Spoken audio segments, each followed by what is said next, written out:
ये पूरी नेहरू गांधी खानदान, नेहरू जी गरीबी हटाओ, इंदिरा गांधी गरीबी हटाओ, राजीव गांधी गरीबी हटाओ, सोनिया गांधी गरीबी हटाओ, गई गरीबी।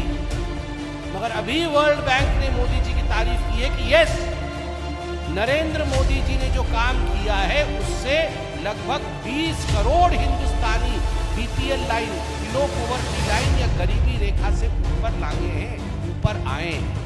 करके दिखाना और भाषण देने में फर्क होता है। आप सभी का अभिनंदन है। इससे पहले कि मैं प्रेस कॉन्फ्रेंस आरंभ करूं, गोवा के सिरगांव में श्री लायराई यात्रा के दौरान जिन लोगों की दुखद मृत्यु हुई है और जो हताहत हैं, उनके लिए भारी मन से संवेदनाएं प्रकट करता हूं भारतीय जनता पार्टी की तरफ से, और उसके बाद ये प्रेस कॉन्फ्रेंस हम आरंभ करते हैं। आज का ये प्रेस कॉन्फ्रेंस गंभीर मुद्दे पर है और बहुत ही गंभीर तरीके से इस विषय को मैं रखने वाला हूं। भले ही आतंकी हमलों को कांग्रेस पार्टी गंभीरता से न लेती हो, भले ही देश की जनता की भावनाओं को कांग्रेस पार्टी, कांग्रेस के अध्यक्ष राहुल गांधी जी, पूर्व अध्यक्षा श्रीमती सोनिया गांधी जी और गांधी परिवार देश के लोगों की भावनाओं को ना समझते हो, मगर उनको ये छूट नहीं मिलता है कि देश की सेना के मनोबल को बार बार गिराए, देश के लोगों के संवेदनाओं के साथ खिलवाड़ करें।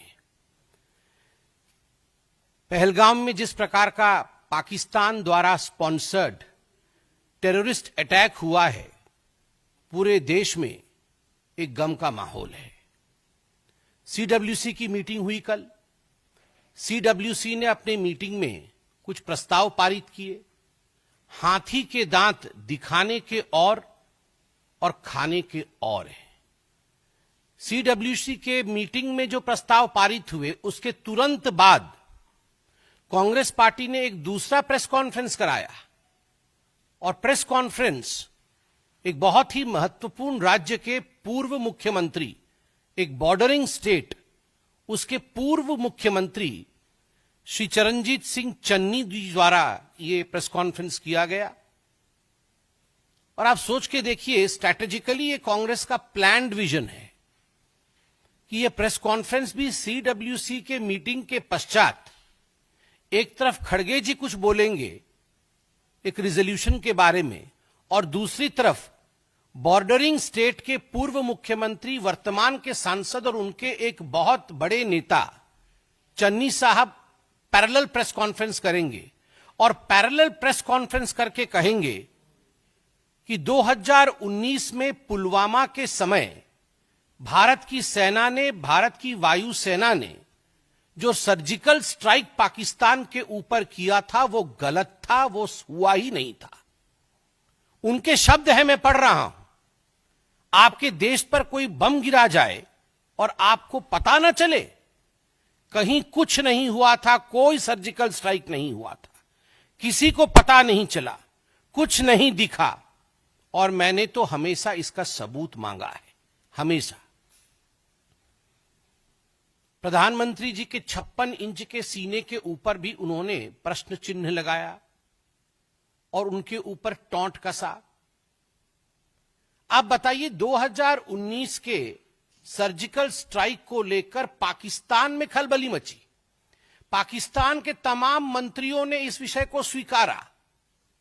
पाकिस्तान के मंत्री और पाकिस्तान के सेना के अधिकारी अभी भी कह रहे हैं कि फिर से सर्जिकल स्ट्राइक न हो जाए। आप लोग जो मीडिया के बंधु यहां बैठे हैं, रोज इस पर डिबेट हो रही है, और आप पाकिस्तान के बड़े अधिकारियों के बयानों को बाई रिकॉर्ड चला रहे हैं, जहां वो खुद कह रहे हैं कि हमें डर है कहीं सर्जिकल स्ट्राइक न हो जाए। कोई कहीं गुहार करने भाग रहा है, कोई कहीं और गुहार करने भाग रहा है। और वैसे में कांग्रेस पार्टी का यह प्रेस कॉन्फ्रेंस कि पुलवामा के समय सर्जिकल स्ट्राइक नहीं हुआ, क्या ये भारत की सेना और वायुसेना के मनोबल को नहीं गिराता है? क्या कहीं ना कहीं ये देशवासियों के मनोबल को नहीं गिराता है?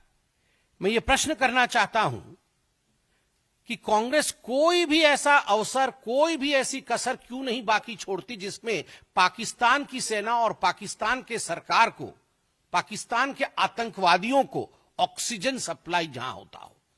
हर समय पाकिस्तान के आतंकवादियों को और पाकिस्तान की सेना को ऑक्सीजन सप्लाई करने का काम ये कांग्रेस पार्टी करती है।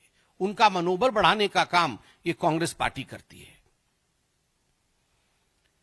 ये कांग्रेस का एक तरीका रहा है कि ये लिख के कुछ, मुझे तो कहने में किसी प्रकार का गुरेज नहीं है।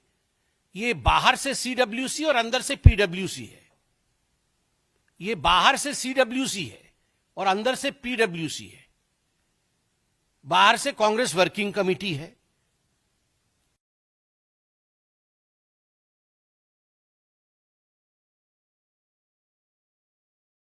और अंदर से देखा जाए तो पाकिस्तान वर्किंग कमेटी है।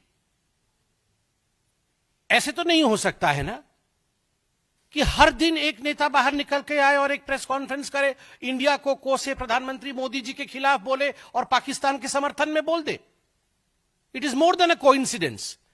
ये एक बार हो सकता है, 2 बार हो सकता है, चलो 3 बार हो सकता है, मगर जब से आतंकी हमला हुआ है 22 तारीख से, हर दिन मैं फहरिस्त गिनाऊंगा तो फहरिस्त लंबी है और आप जानते भी हैं, मगर फिर भी सैफुद्दीन सोज जो इनके मंत्री रह चुके हैं, बड़े नेता है कांग्रेस पार्टी के, कश्मीर से ही हैं, खुद निकलकर कहते हैं कि हमें बात मान लेनी चाहिए पाकिस्तान की कि आतंकवाद की गतिविधि में पाकिस्तान का कोई हाथ नहीं है, हमें पानी बंद नहीं करना चाहिए पाकिस्तान का। सैफुद्दीन सोज का यह बयान है। सिद्धरमैया जी, रोना धोना शुरू हो गया सिद्धरमैया जी का डे 1 से कि युद्ध नहीं होना चाहिए, युद्ध अच्छी बात नहीं है, पाकिस्तान को छोड़ देना चाहिए। क्यों छोड़ देना चाहिए जी? उसके बाद आरबी तिम्मापुर जो मंत्री हैं कर्नाटक में, उनका कहना है कि नहीं, सरकार झूठ बोल रही है। ये जो आतंकी आए थे, इन्होंने कोई धर्म नहीं पूछा, किसी से मजहब नहीं पूछी और ऐसे ही गोली चला दी। और जो टूरिस्ट ऐसा कह रहे हैं कि मजहब पूछ करके मारा है, उनका कहीं ना कहीं मेंटल फॉगिंग हुआ है। यह आरबी तिम्मापुर का बयान है। बीके हरिप्रसाद, मंत्री कर्नाटक, बड़े नेता कांग्रेस पार्टी के, वो कहते हैं आपके लिए, भारतीय जनता पार्टी के लिए पाकिस्तान दुश्मन राष्ट्र होगा, एनिमी कंट्री होगी, हमारे लिए तो पाकिस्तान नेबरिंग कंट्री है। मुझे तो आदरणीय हेमंत बिस्वा शर्मा जी की बात याद आ गई। अभी कुछ दिन पहले मैं देख रहा था, हेमंत बिस्वा शर्मा जी ने अपने एक इंटरव्यू में कहा कि एक बहुत बड़ा नेता है कांग्रेस पार्टी का, जो अटारी बॉर्डर से क्रॉस करके 15 दिन तक पाकिस्तान में रहे, बिना किसी को बता करके चले गए पाकिस्तान, और 15 दिन तक पाकिस्तान में रहे। मैंने हेमंत जी का वो इंटरव्यू सुना कि कहीं फ्लाइट से जाना पड़े, एयरपोर्ट से जाना पड़े तो पकड़ में आ जाएंगे, इसलिए चोरी चोरी चुपके अटारी बॉर्डर क्रॉस करके कांग्रेस का एक कद्दावर नेता 15 दिन तक इस्लामाबाद में रहता है। और माननीय हेमंत जी ने जो कहा कि उनके बच्चे भी भारत के नागरिक नहीं हैं, यह तो बड़ा ही गंभीर विषय है। तो ये क्या मामला है? तो बीके हरिप्रसाद कहते हैं हमारे लिए तो बड़ा प्यारा नेबरिंग कंट्री है, ये पाकिस्तान जो है एनिमी कंट्री होगी बीजेपी की। हां, आपके सांसद 15 दिन रहते हैं, आपके बच्चे यहां के सिटीजन ही नहीं है, तो आपके लिए तो नेबरिंग कंट्री होगा ही वो बड़ा प्यारा। रॉबर्ट वाड्रा जी तो सबसे पहले आतंकी हमला होते ही रॉबर्ट वाड्रा निकल आए थे हिंदुत्व को कोसने के लिए, और ये हिंदुओं के लिए ही हुआ, क्योंकि मुसलमान को परेशान करता है हिंदुत्व की ताकत, इसलिए ये रिटेलिएशन हुआ। विजय वाडेत्तिवार जो कांग्रेस के एमएलए हैं, उन्होंने कहा टेररिस्ट ने कोई धर्म नहीं पूछा, टेररिस्टों के पास इतना समय भी नहीं है धर्म इत्यादि पूछने का, तो ये गलत बात है। सोचिए, टेररिस्ट के पास समय है नहीं है, क्या किया क्या नहीं किया। ये बेचारे जो पर्यटक मारे गए उनसे अधिक ये विजय जी जानते थे कांग्रेस के। मणिशंकर अय्यर ने कहा the Pahalgam attack is a manifestation of the unresolved questions of partition. Partition के समय जो अनरिजॉल्व्ड क्वेश्चंस थे उसका ये मैनिफेस्टेशन है, जस्टिफाई कर दिया। और एक मैं बहुत विशेष टिप्पणी कांग्रेस पार्टी के मंत्री हैं हिमाचल प्रदेश में, नाम है चौधरी चंद्र कुमार, ये कृषि एवं पशुपालन मंत्री है, उनके बयान को मैं पढ़ रहा हूं। इस वक्त पूरा विश्व हम पर थूक रहा है, हम पर मतलब हिंदुस्तान पर। इस वक्त पूरा विश्व हम पर थूक रहा है कि हमारे देश में कैसी सुरक्षा व्यवस्था है। पानी और बिजली रोककर किसी से बदला थोड़ी लिया जाता है। जब सरकार इन आतंकवादियों का खात्मा नहीं कर पा रही है तो अंत में पड़ोसी देशों पर थोप दिया जा रहा है कि उन्होंने फैलाया। दहशतगर्दी तो पाकिस्तान में भी है, अफगानिस्तान में भी है, कनाडा में भी है, अमेरिका में भी है। किसी का पानी और बिजली रोक देने से बदला नहीं होता है। ये इंटरनेशनल एग्रीमेंट है। टेबल पर बैठकर पॉलिटिकल सॉल्यूशन ढूंढना पड़ेगा। गोली बंदूक से कोई हल नहीं होता। 28 अप्रैल को चौधरी इंद्र कुमार, मंत्री हिमाचल प्रदेश, वो बोल रहे पूरी दुनिया हिंदुस्तान पे थूक रहा है और दहशतगर्दी तो बेचारे वो तो पाकिस्तान भी भुगत रहा है। उनका दोष थोड़ी है, ये तो हम अपने आप को बचाने के लिए पाकिस्तान के ऊपर दोष मढ़ रहे हैं, दोष थोप रहे हैं। आप सोचिए, मैं इनको पीडब्ल्यूसी क्यों ना कहूं। ये बाहर से सीडब्ल्यूसी और अंदर से पीडब्ल्यूसी, बाहर से कांग्रेस वर्किंग कमेटी और ये तमाम जो फहरिस्त मैंने गिनवाई है, इनके बयान सुनने के बाद ये अंदर से पीडब्ल्यूसी, और फिर कहते हैं रिजोल्यूशन में हमें स्ट्रेटेजी बता दीजिए, हमें स्ट्रेटेजी बता दीजिए किस समय, कहां, कैसे, किस हथियार से आप क्या करेंगे, ये स्ट्रेटेजी हमें बता दीजिए। वाह, आपको स्ट्रेटेजी बता दे और आप तुरंत पाकिस्तान पहुंच जाए डिक्लेयर करने के लिए कि ऐसा होने वाला है। तुरंत, बिना, मैं आपको गारंटी करता हूं, इनको अगर स्ट्रेटेजी बताई जाए ये पीडब्ल्यूसी वालों को, तो ये बिना समय गवाए कंपटीशन होगा, होड़ होगा इनके अंदर कि पाकिस्तान को पहले कौन बताएगा। ये सारे पीडब्ल्यूसी वाले वहां पहुंच जाएंगे बताने के लिए। और आपने तो देखा ही होगा, यह भी मैं आपको पढ़ के सुनाता हूं। पाकिस्तान के पार्लियामेंट में सैफुल्ला अब्रू, जो कि सीनेटर हैं पीटीआई के, सैफुल्ला अब्रू ने क्या कहा है, मैं अभी पढ़ देता हूं।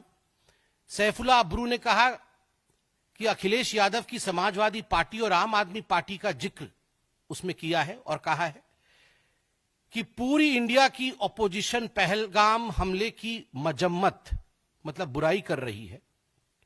चाहे वह दिल्ली की आम आदमी पार्टी हो या फिर उत्तर प्रदेश की समाजवादी पार्टी, कोई मोदी का साथ नहीं दे रहा, सभी विरोध कर रहे हैं। किसी ने मोदी को सपोर्ट नहीं किया। सभी ने कहा कि ये तुम्हारा वाकया है, तुम पहले ही मुसलमानों के खिलाफ हो और अब तुमने अपने आप को ढकने के लिए कोई कवर तुम्हें नहीं देगा।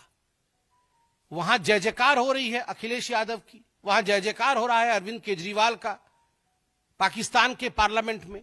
तो राहुल गांधी ने सोचा, अरे ये हम रावलपिंडी अलायंस वाले, हमारे दो लोगों का तो बड़ाई हो चुका है, तो हम पीछे क्यों ठहरे। चन्नी जी को छोड़ा कि सीडब्ल्यूसी की मीटिंग के बाद तुरंत आप प्रेस कॉन्फ्रेंस करिए, हमारी भी जय जयकार हो वहां पर।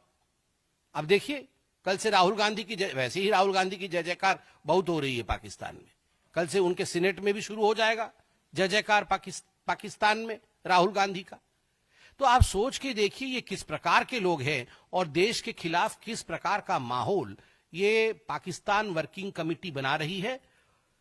हिंदुस्तान की जनता देख रही है, हिंदुस्तान की जनता इन देशद्रोहियों को जवाब देगी और मोदी जी आतंकवादियों को जवाब देंगे।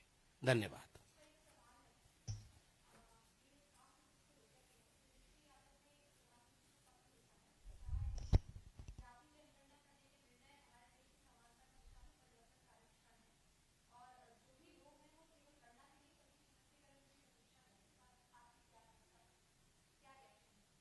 देखिए, जहां तक जाति जनगणना का विषय है, जो लोग आज उस पर, जो रावलपिंडी अलायंस वाले, जो लोग उस पर प्रश्न पूछ रहे हैं, क्रेडिट लेने की कोशिश कर रहे हैं, मैं उनसे सिर्फ इतना ही पूछ रहा हूं कि 60 दशकों तक या तो कांग्रेस पार्टी की सरकार रही या तो ऐसी सरकारें रही हैं जिसमें लालू प्रसाद यादव जी से लेकर बाकी तमाम घटकों का समर्थन रहा है। जितने भी सेंसस अभी तक भारतवर्ष में हुए वो आपके कालखंड में हुए, आपके समय हुआ। एक भी सेंसस में आपने जाति जनगणना नहीं किया। हिंदुस्तान में एक ही बार जाति जनगणना हुई थी, वो 1931 में हुई थी। उस समय आपकी सरकार नहीं थी। 52 के पश्चात क्या एक भी जाति जनगणना, क्योंकि सारे सेंसस आपने कराया, आपके हाथ में विषय था, क्या लालू जी ने नहीं समझाया इंदिरा गांधी जी को? लालू जी ने नहीं समझाया राजीव गांधी जी को? क्यों नहीं किया जाति जनगणना? दूसरा विषय मैं कहना चाहता हूं, ये जाति जनगणना का विषय क्रेडिट का विषय नहीं है, ये डेबिट का विषय है। क्रेडिट लेने की होड़ मत मचाइए। डेबिट सामाजिक न्याय के लिए, गरीबों के उत्थान के लिए कौन कितना डेबिट कर रहा है, सरकारी तंत्र से, सरकारी व्यवस्था से, सरकारी खजाने से और अपने हृदय से प्यार कौन कितना डेबिट कर रहा है, यह विषय उसका है। किसने प्रधानमंत्री आवास योजना में आज आवास दिया है? किसने घर घर तक शौचालय पहुंचाया है? किसने आज ओडीएफ किया है गांव में? किसने आज उज्ज्वला दिया है? किसने आज सौभाग्य योजना दिया है? किसने सबके लिए जनधन अकाउंट खोला है? किसने समानता लाने के लिए आज 80 करोड़ लोगों को राशन किसने पहुंचाने का काम किया है? ये होता है कर्पूरी ठाकुर और राम मनोहर लोहिया के सपनों को साकार करना और सामाजिक न्याय को लाकर एक प्लेटफॉर्म पर खड़ा करना। केवल भाषण देना और क्रेडिट लेना यह अलग विषय है। हम क्रेडिट पे विश्वास नहीं करते हैं, डेबिट करके काम करने में विश्वास करते हैं। और दूसरा, इसका सबसे बड़ा उदाहरण है गरीबी हटाओ आंदोलन। ये पूरी नेहरू गांधी खानदान, नेहरू जी गरीबी हटाओ, इंदिरा गांधी गरीबी हटाओ, राजीव गांधी गरीबी हटाओ, सोनिया गांधी गरीबी हटाओ, हट गई गरीबी।